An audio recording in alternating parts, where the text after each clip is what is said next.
现在在眼前的3个 HF 楼师傅呢，只有一个是正版的，你猜得出来是哪一个了吗？对，没错，就是右边的这一个。没想到 Q 的竟然做的还挺唬人的。嗨，帅哥，给个3连呗！哎，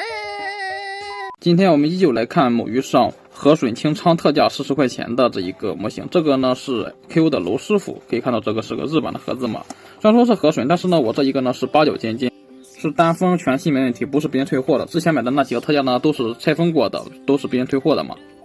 虽然这次是8角尖尖，但是呢中间有一道划痕，无所谓了。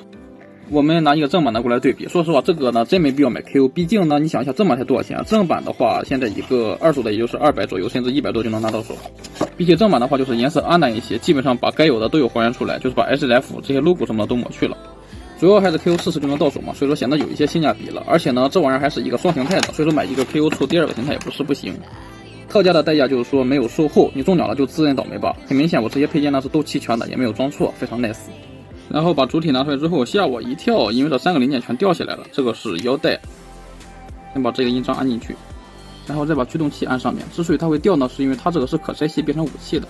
只要你不找茬的话，它也不会至于一碰就掉，当然也不是很紧就是了。让这个面罩也是掉了，安上。这个呢也是有点松，但也是不是一碰就掉。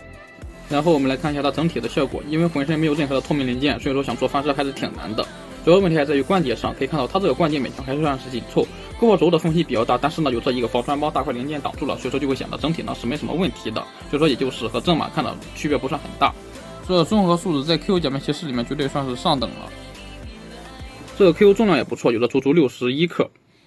腕带在体积大的4-5%左右，然后呢还带了2个印章挂在了腰上，重量也是61克。然后 Q 的荧光呢是只有胸口的这一个黄色涂鸦是可以荧光的，其他地方都不可以。然后我们来看一下它的细节表现怎么样。首先是这一个头呢就是一个银色的大脑门，然后呢就是一个黑色的口罩，带了2个绿色的鼻孔。这个金属绿涂歪了，但是呢它涂的太浅而且太小了，所以说呢就算是瑕疵也看着不明显。然后就是装上面罩嘛，有2个，一个是狼，一个是蝙蝠。我们可以看到呢，蝙蝠呢就是纯黑色，再加上这个绿色的遗印，这个呢就紫色，然后再加上一个黑色的镜框，然后就是这个浅紫色的这一个遗印眼睛。这个胡狼应该是2个分件，可以看到上面一个紫色的，下面一个黑色的，然后呢再加上遗印，所以说呢它就是单纯的一个颜色再加上遗印，它是不可能把头戳翻车的。而且这个 Q 呢我们可以看到这一个尖尖的是非常还原的，而且呢也不糊，没有飞边。然后胸口这就是T1形态的唯二区别，就是说一个是蝙蝠，一个是胡狼的头。区别呢比头还小，头好歹是形状不一样，它这一个呢就是一样的形状，然后就是换成了不同的图案。这些装甲上的图案都是遗印，所以说呢也是不会翻车的。然后偷工减料的地方我们可以看到，正版的肩膀呢是一个银色的，和这一个大臂的颜色一样，而这一个呢却偷懒了，用了一个黑色的车型色，不过还好被这一个肩胛挡住了，所以说看的不算明显。然后我们看背面也是这一个遗印图案嘛，然后这些拉链细节做也算是蛮清楚的，这里有拉链，然后这2个胳膊上都是有拉链。这个胳膊轴呢缝隙其实要比正版要大很多，只是因为这一个可以活动的防穿帮零件挡住了这一个缝，所以说就看不到。因为不影响外观，所以说也懒得说胳膊轴了。我们可以看到呢，这一个胳膊长度是一样的，只是手腕这里呢是突出一些，所以说就会显得手臂比这一个正版的要长一些。和肩膀一样，手腕也是用错颜色了，用的是黑色的。脚腕当然也是一样啦，用的是黑色的，而不是像正版一样用个银色。除了橙红色的关节那里全部偷懒用了黑色之外呢，其他地方倒是没有什么阉割了。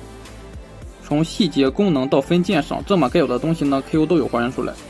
涂装的银色和这个金属绿色也是很漂亮的，很还原的。然后呢，涂装的质量也是做的不错的，漆面算得上是勉强平整，只不过还是有一些脏。然后呢，刻线周围呢做的勉强是能够接近于刻线，基本上没有过分的意思。还有这一个涂不够，也就是我这一个左大腿这里可以看到黑色是没有涂够，盖住底下的银色底色。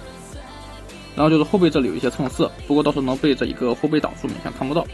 PU带上这些细小的分饰遗印也都有还原出来，这个没问题。只不过这一个白色的蝙蝠涂的呢是比正版要淡了很多，但是呢却没有正版这么难受。正版呢可以看到中鸟异色很难受的，然后 KO 的这一个呢竟然没有异色。多余的2个印章当然也是可以挂在这一个侧面的，只不过必须用蓝钉胶来固定，不然的话是根本撑不住的，一碰就掉。然后体型方面的话，只看下半身感觉这个 KO 的反而是更加的舒服一些。正版的呢腿长上一点点，然后呢就是绷得太板直了，像机器人一样不太舒服，所以说呢这个 Q 反而比例更协调一些。不过上半身就不行了，因为 Q 这个关节太突出了嘛，所以说就显得特别的畸形。虽然说正版也不太好看，但是比 Q 的这一个歪七八扭的又强了很多。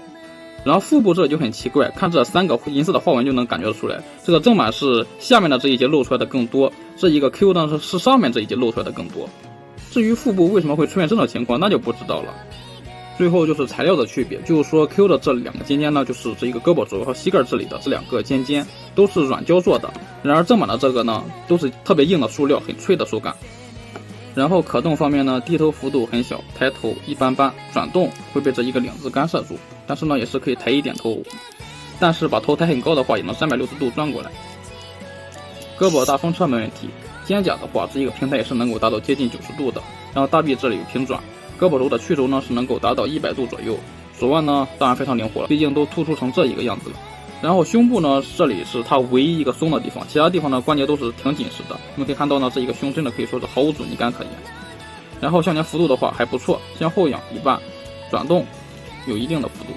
然后胯部这里呢，下拉关节没问题，底下的超大胯防尘包也是涂了银丝，没问题。Q 一般会在胯部这里偷工减料，很明显它并没有是完全还原出来了。然后这一个大腿根的平转，前踢是能够达到90度，后踢是能够达到45度。屈膝的话是能够达到100度左右，脚腕向内幅度一般，向外更小一些，脚尖可动没问题。整体把玩起来说，这一个胸部毫无阻尼感，以及这一个左膝盖呢是略松一些之外呢，其他地方都是非常舒服的。配件也不用多介绍，毕竟之前评测过正版了嘛，就是武器握持手、这个炮制手、这个大张开手，还有防松手。然后就是胡狼形态的贴环键，一个胡狼的印章，再加上一个给利维斯的印章，还有一个给利维斯的武器，以及他自己的武器贴环键。武器的金属色这个涂装做的也是非常不错的，就是这里中了异色。